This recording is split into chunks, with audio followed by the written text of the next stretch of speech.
And we are back, and we just finished 2021's Encanto, rated PG-13 with a runtime of 1 hour and 42 minutes. This is currently streaming on Disney Plus for Christmas Eve. Thank you, Disney, for throwing that into the kitty for us to enjoy. It's also, I guess, in theaters still.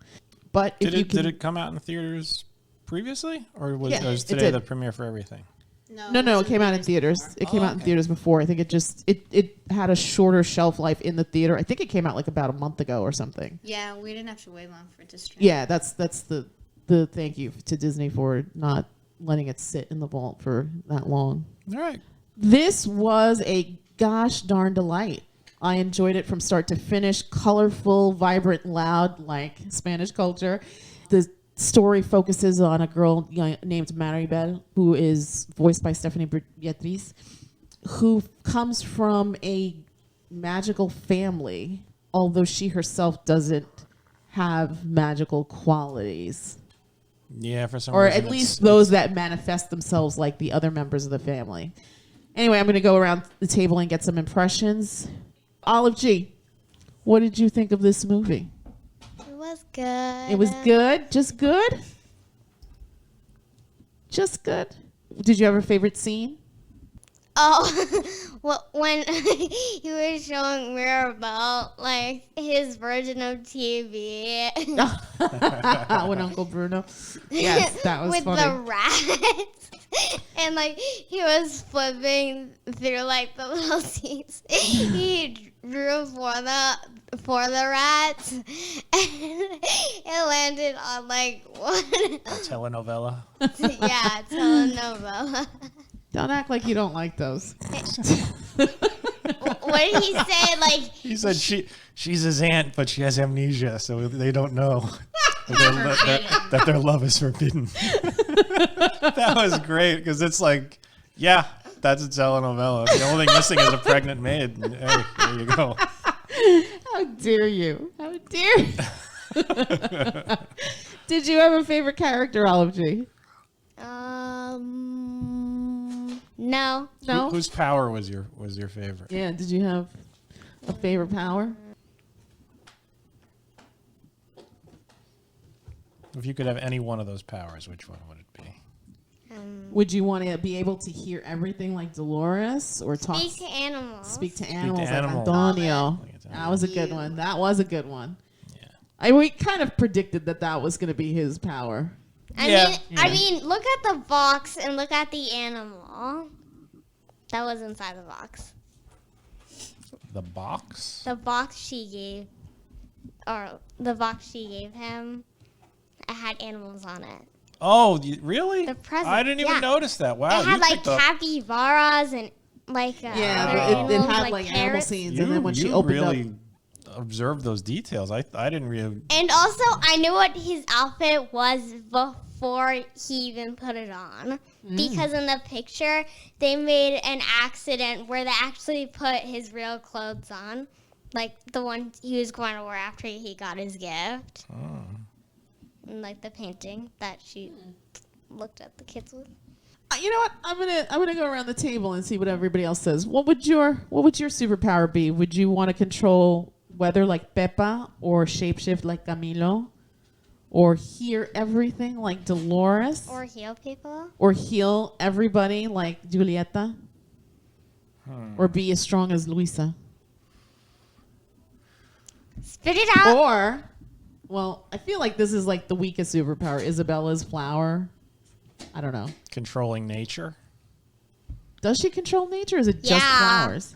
No, she was able to make other plants too. Yeah, she was able to make vines. I know she did afterwards, but it was just controlling nature. She was like is poison not, ivy. Yes, plants could do all sorts of crazy stuff. If you had that power, you're not wanting for abilities. You could. Yeah, you can survive in nature. You could poison people. You could heal people. You could strangle people. You could lift stuff. Plants are, especially if you could make a plant grow in like half a second. Sure. From nothing to a redwood tree in 2 seconds. You can blow someone's house up like that. Yeah. All right. Fair enough. So which one would you want? Me? Say it!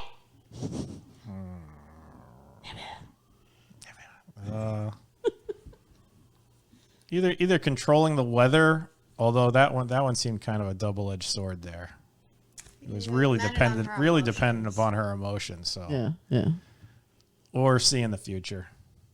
Oh, I forgot about Bruno. Yeah. I would be rolling in dough. I would just be like, oh, Powerball numbers? Yeah. Sure. What about you, Gigi? Shapeshifting would be cool, but I like plants better, so. So you'd want Isabella's gift. Interesting. I think I would want a shapeshift. Or the animal one. The animal one would be, if the animals had to obey me. Yeah. I already picked that one, Dad! It wasn't like he controlled them. He just spoke to them. Yeah, I think that was it. He just sort of spoke to them. Yeah. All right, so yeah. Yeah, either seeing the future or controlling the weather. All right. And I'm going to shapeshift and you're going to control the plants. All right. Avengers Unite. I'm just kidding. I'm just kidding. Did you have a favorite scene in the film? Me, I don't think I had one specific scene. I like the overall theme of the movie, that when you're on the outside looking in at these people, you think, oh, everything's perfect. Look at this. Everything's great and wonderful. But then you see that, or when you get to know, these people have their doubts, their wants, their desires, their insecurities. And that was sort of what Mirabella's, I guess that's what her power was, to get these people to recognize that and cope with it and move on, because they were living, they were living lies. A lot of them were living lies. Yeah. I don't want to be the one who has to hold up the entire town on my back, or I don't want to be the perfect one. Right. So I kind of like... make cacti. Yeah, I kind of like that theme. Yeah. And that's sort of something that you don't really see a lot in kids movies. Because that's a very nuanced kind of theme to talk about in a children's It kind of reminded me a bit of Inside Out, where you're dealing with really heady stuff. I mean, there's no bad guy. There's no like villain in this movie. Right. And a lot of kids movies, it's like, oh, we got to defeat the bad guy. People are trying to screw us over and we have to outwit them or anything. Right. This isn't that. This is just a family, basically sort of like living family in drama, denial with family drama. And the way the story progressed and moved forward, they did a great job. Yeah, I agree. What about you, Gigi? Did you have a favorite scene in this film? I really like Luisa's song, but my favorite scene was when they're singing We Don't Talk About Bruno. Yes. Excellent choice. Yeah, really good music in this. Yeah. Raya, remind me, Raya didn't have any kind of music. So right? this is sort of like a return to form for Disney. And just gangbusters. I mean, from where it starts to where it ends, really, really lovingly done. It's interesting because we stuck around for the final credits because we wanted to look at production babies. But there's also a portion that's devoted to the cultural trust, which I think is so fantastic. Obviously, Disney has the money and the means to have these sort of, I don't know, what would you call it, safeguards, additions, extras built into their projects. But it definitely shows everything is lovingly done. Shout out to my ancestors' neighbors, Colombia. Fantastic. I mean, you feel the culture, you feel the love, you feel the essence of family here, and it's lovely. Everybody is just on all cylinders, like just amazingly done. Really super impressed with the music this time around. Carlos Vive, Colombia, me Encanto, which is really just, and I think it's on that McDonald's Happy Meal commercial. So if you didn't see Encanto, you've heard it. It's there. Just really fantastic, but also other great songs. What was your favorite song again? What else can I do? And yours was We Don't Talk About Bruno. I loved Colombia, me Encanto because it just encapsulates, and I've always loved Carlos Vive. So. Did you have a favorite character? Did I ask you that?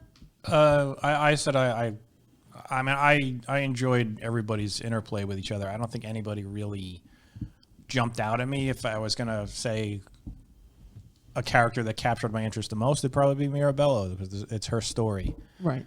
And she was an interesting character. She wasn't annoying or anything like that. She was just, you could understand her pain. Yes. It's this magical house with this family with superpowers that everybody gets their turn to get their powers, and But she she's this didn't. little girl, and she has to touch a doorknob, and apparently she'll get her own magical room that's amazing along with all her powers, and Well, she I reaches feel out to the touch reason- the doorknob, and it Disappeared. disintegrates. But Yeah. I feel the reason she didn't get her magic door because she wiped her hands on her dress. Unlike the others, they just touch the candle and then they open the door.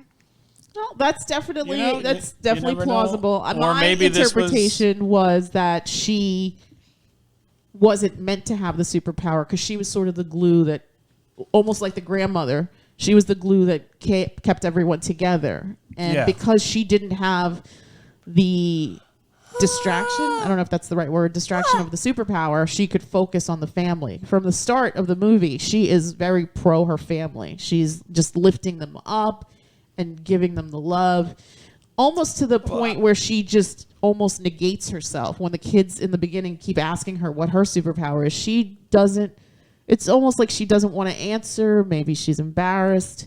Who knows? But Well, it's like it's basically like she becomes the new grandmother, even though the Yes. grandmother's there, because she knows what it's like to lose Shoulder that or not burden, have or- anything. Right, The right. grandmother went the grandmother for her was even worse.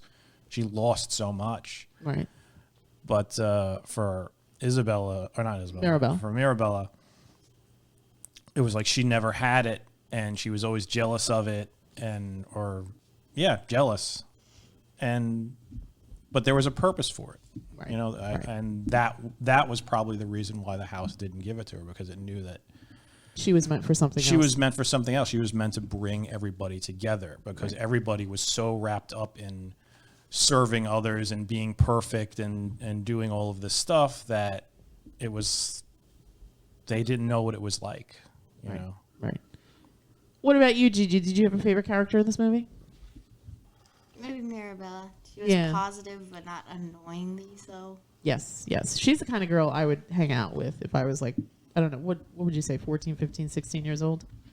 Yeah. She would definitely be in my crew, as they say. Yeah, you know, and she even sort of resembled you a bit. Here. Yeah.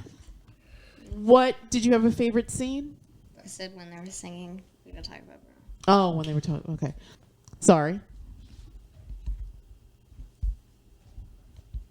What was going to be my next question? I've completely blanked out.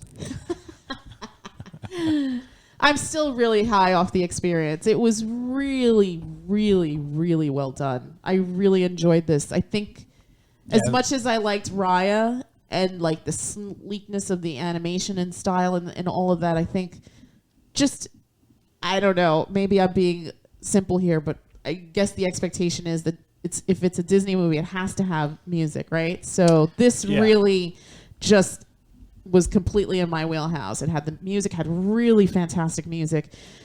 It had this gripping story that really spoke to me as a mother, as a daughter, as someone that comes from Latin culture. Just really, really well done. Kudos, Disney, and everyone involved in this project. I just, hats off. I mean, this was a really lovely experience. And again, thank you to the House of the Mouse for releasing it on the streaming service a little bit earlier. I'm going to go around the table and get numbers. Gigi, what would you give this 1 to 10? 8.75. 8.75. I'd give it an 8. I thought it was great. I liked it a lot. What about you, Olive J? So what would you give it? I give it an 8. An 8? 8. I'm going to give it an 8.5. I think it's a solid entry into the catalog that is Disney. Directed by Jared Bush, Byron Howard, with a co-credit director to Charise Castro Smith, and writing credits to screenplay Charise Castro Smith, Jared Bush, from a story by the same three, as well as Jason Hand, Nancy Kruse, and Lin-Manuel Miranda. I highly, highly recommend this little holiday treat. I mean, not even holiday treat. I mean, this is something that you can enjoy with your family any time of the year. But Yeah, it's not really a Christmas movie. it's not. Yeah, it's not. It's not a holiday movie. I think if you have family, if you've ever felt like an outsider, if you've ever felt doubt and uncertainty, if you've ever felt the weight of making other people happy or meeting an expectation or not meeting an expectation, Wait, which is very much You part of lost the me. family Wait. tapestry. Do you mean like for other people? What do you mean for other people? People in real life? Yeah, I mean, I think that the story and the themes in this film absolutely translate to real life. I'm sure in familial situations you have an elder, like the grandmother, who expects certain things and wants things a certain way. And sometimes the older generations and the younger generations clash because they don't see eye to eye exactly. But at the end of the day, at the end of the story, family is what the strength is. Their love for each other, their love in spite of their differences, and just the bonds and the blood that they share and their shared history. So I think that, I think that this film, even though it's Colombian centric, I think could speak to other people. I don't think that you need to be Hispanic or Colombian to enjoy this film. Yeah, this could have been any culture. This could have been any This could have culture. been set in Bavaria. Exactly, exactly. But it's nice to see. It's just a good story. Yeah, it's a great story, but it's nice to see certain cultures highlighted, and I think that was my other big takeaway. My family is from Ecuador, which is the neighbor to Colombia, so seeing that aspect of the story really resonated with me and definitely filled me with joy. So we're going to sign off. We are going to bid you all a good night and happy almost New Year. And wherever you are, wherever you find yourself, just remember that you are not alone, that there are people out there that care for you, whether they're your blood relatives or not. We are more similar than we think, and hopefully the new year brings us all a break, an abundance of blessings, much wealth, health, and happiness. From our house to yours, be well, stay safe. Good night. Night. Good night.